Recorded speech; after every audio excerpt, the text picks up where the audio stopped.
Now, it's dark times, guys. We have a lot of stuff going on in the geopolitical space. Of course, lots of unrest, lots of bad things happening. And I want to make sure that everybody is aware that when we sit down and start discussing these topics, it's important to have a baseline of your principles. I think there's a lot of people that have started educating the public on making sure you set your baseline of principles. That way you can guide yourself through that and remain consistent. That doesn't mean that you don't change your mind.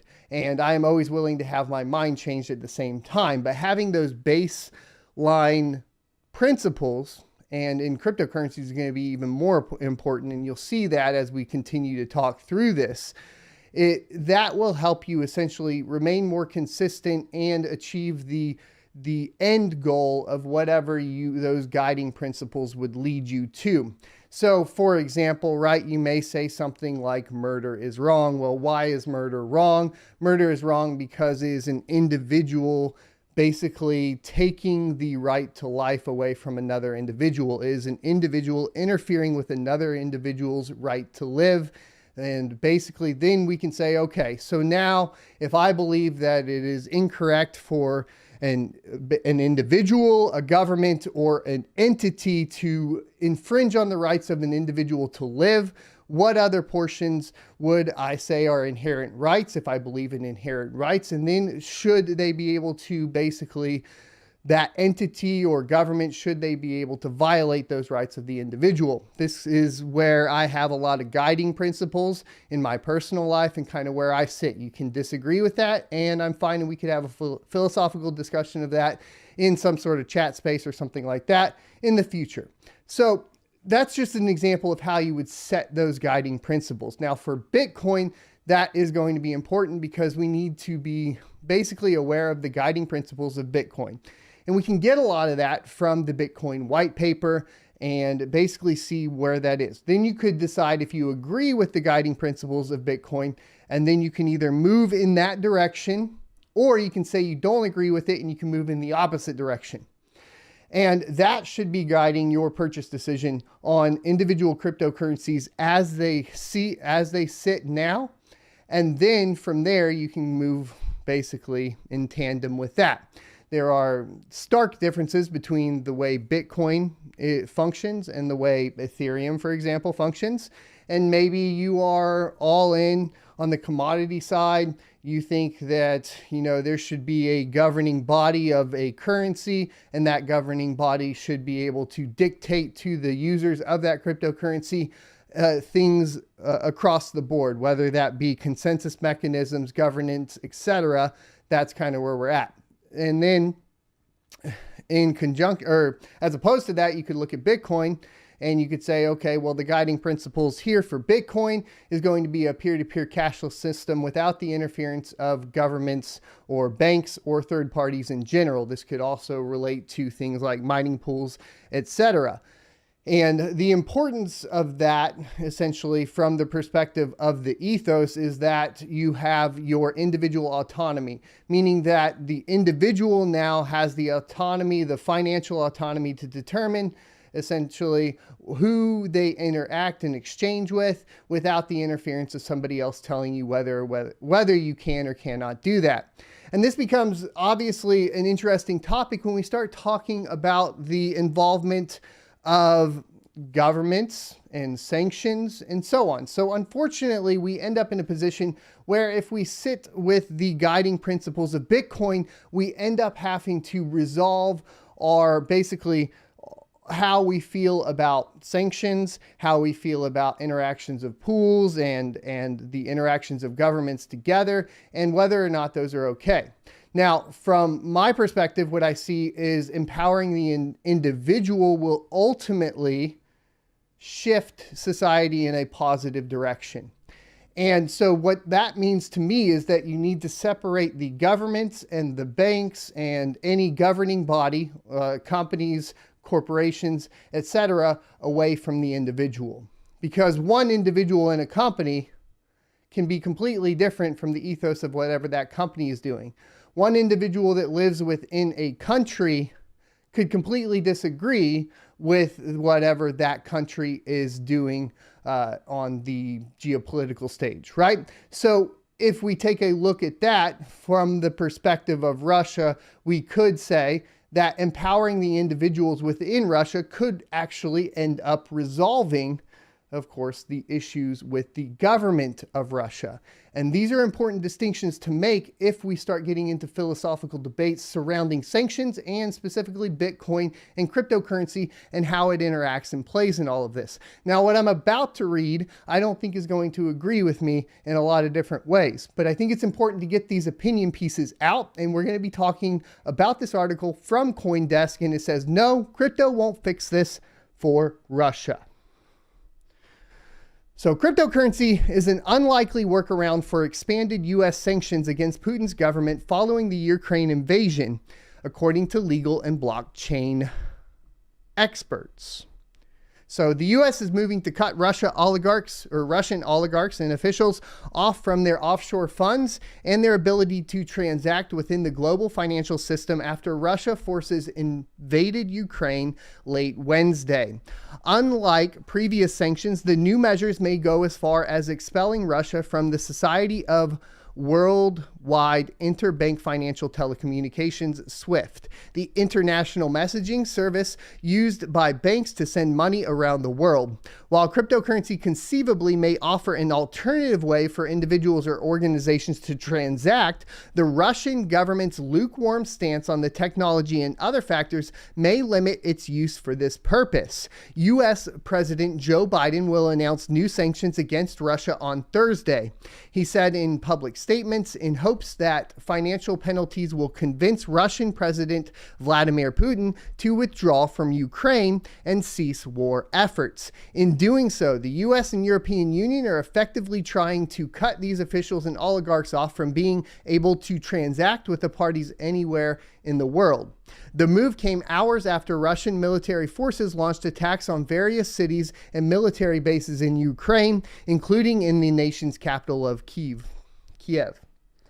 Russia first announced it would send peacekeepers into, I don't actually know all these pronunciations. Of course, you guys know I'm already bad with that, but Donetsk and Luhansk, I don't know. Apologies there. Two regions in eastern Ukraine that Putin recognized as independent entities on Monday. A lot of what I do, by the way, guys, is read. So I actually don't read aloud until I'm on the show. I do need to start doing that a little bit better. And that is something that I need to work on. But that aside, let's get into the meat. That doesn't stop us from going through the critical thinking process here. The US, Canada, Japan, EU, and a number of other nations announced an initial slate of sanctions after this initial incursion, targeting specific people or entities. However, Wednesday's attack dwarfed Monday's incursion in scale, prompting Biden to announce further sanctions would be coming. The initial sanctions package was designed to impose overwhelming and immediate costs to the largest financial institutions and state-owned enterprises in Russia, Deputy National Security Advisor for International Economics Dalip Singh told reporters. This initial package could be modified as needed, Singh said. We're also prepared to impose powerful export controls as a part of our response package, he said at a White House press briefing. Both financial sanctions and export controls deny something to Russia that it needs and can't get from anywhere other than the United States or our allies and partners. Financial sanctions deny foreign capital to Russia, and export controls deny critical technological inputs that Russia needs to diversify its economy and to deliver on Putin's strategic ambitions in aerospace, defense, and high tech. Andrew Jacobson, an associate with law firm Seward & Kissel, told CoinDesk that he expects further sanctions to target Russia's largest banks, VTB Bank, Sberbank, and Gazprom Bank. Other sanctions could target Russia's energy sectors and oligarchs, particularly those who have assets overseas, such as yachts. The Treasury Department's Office of Foreign Asset Controls, which oversees U.S. sanctions, has the ability to put vessels and entities as well as people on its list, he said. Sanctions targeting oligarchs could include actions against their adult children and all assets located outside of Russia. These oligarchs constitute a key source of Putin's power base. I think that the biggest thing is really how U.S. companies are going to implement the sanctions into their compliance programs, Jacobson said. I think there's going to be some really tremendous challenges over the coming months, deciphering the new rules that come out, understanding really complex ownership structures and how the restrictions apply to those ownership structures. SWIFT access. The U.S. has not yet gone so far as to try and cut Russia off from SWIFT, the messaging network underpinning global financial transactions. Expelling Russia from SWIFT would mean the country would have difficulty transacting with any non-Russian financial institution. There is precedent. SWIFT cut a number of Iranian banks from its service in 2012. Blocking the country from participating in financial transactions with the rest of the world. At the time, local business operators said the move would make life even more difficult for us, Reuters reported. White House officials said expelling Russia from SWIFT was still on the table after announcing the earlier sanctions. Singh said that it would not be in the initial package. Quote, "We have other severe measures we can take, and our allies and partners are ready to take in lockstep with us and don't have the same spillover effects," end quote, he said. But we always will monitor these options and we'll revise our judgments as times go on. UK Prime Minister Boris Johnson called for SWIFT to eject Russia during a speech before the G7 on Thursday. Quote, "I don't know that cutting them off from the SWIFT is really going to do much more. SWIFT is just a messaging system. It'd be an inconvenience in the short term, but ultimately in the long term, countries that have been cut off from SWIFT have still found ways to operate within the global financial system and operate domestically as well," end quote, he said. So here's crypto's role, which is going to be obviously, from my understanding, pretty opinionated from CoinDesk here, but while headlines suggest crypto might be used to bypass Russian sanctions, Jacobson does not see this as a likely workaround. Autocratic regimes would find it difficult to adopt decentralized assets, he said, and Russia in particular is not a fan of Bitcoin. Although Putin once met Ethereum creator Vitalik Buterin, the country's central bank tried to ban cryptocurrencies just weeks ago. And that's not quite true. I mean, they said that they wanted to ban cryptocurrencies and then they completely reversed. What they decided to do was essentially modify it, and the way that they modified it actually provides the government and the banks of Russia to participate in the decentralized form of cryptocurrency while restricting the citizens to a centralized form of cryptocurrency, making it impossible for them to basically purchase cryptocurrency unless it was through a state institution. We talked about this and how basically it goes against all the principles of Bitcoin. It is not sound and it is very dangerous when basically you have the government coming in and telling the individuals of the public, the people that actually are being governed, how they can and cannot participate within cryptocurrency. So you have this kind of weird position where the control of cryptocurrency, they want to centralize that control, even to the point to where they have to get, the individual citizens in Russia have to essentially get approval to purchase over a certain amount of cryptocurrency. And they have to get that approval through, of course, the Bank of Russia. So that is where it's at right now. Obviously, for the price of Bitcoin, that seems good.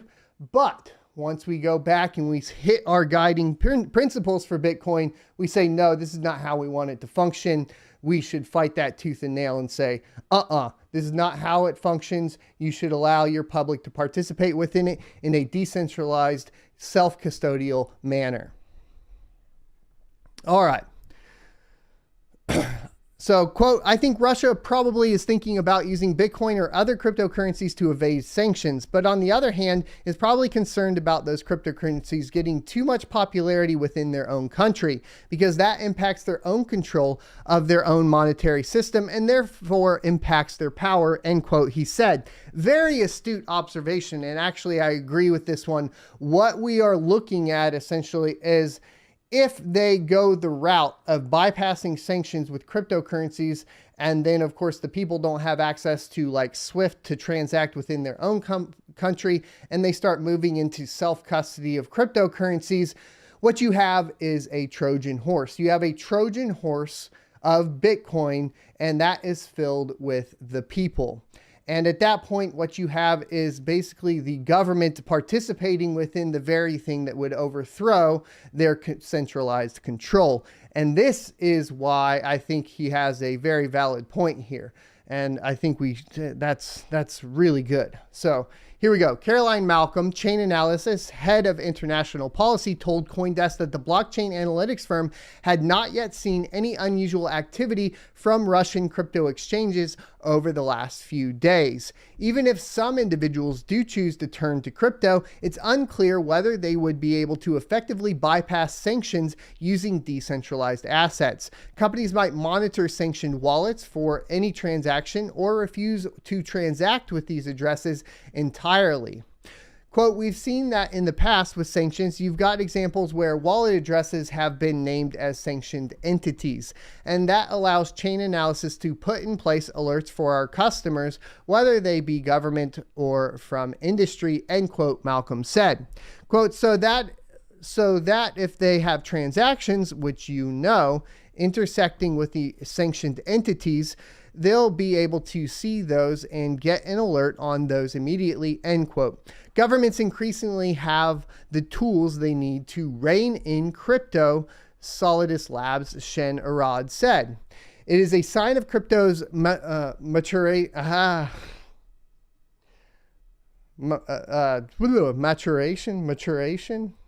That's weird. I don't know why I can't do it today. That it is being discussed as a tool to bypass sanctions, but the industry has also evolved to the point where financial regulators can monitor this sector, he said. Quote, regulators have developed the ability, I think, to recognize already that there are ways to rein it in, and the industry has recognized that it will be reined in one way or another, end quote, he said. And I think that's in reference to cryptocurrency. I hope you enjoyed this clip from the Crypto Mining Morning Show every Monday through Friday, 7:45 a.m. Pacific and 10:45 a.m. Eastern Time. You can check out more clips here, or if you're interested in checking out the entire live show, you can check that out down here. Thanks for watching, and I'll see you next Tuesday.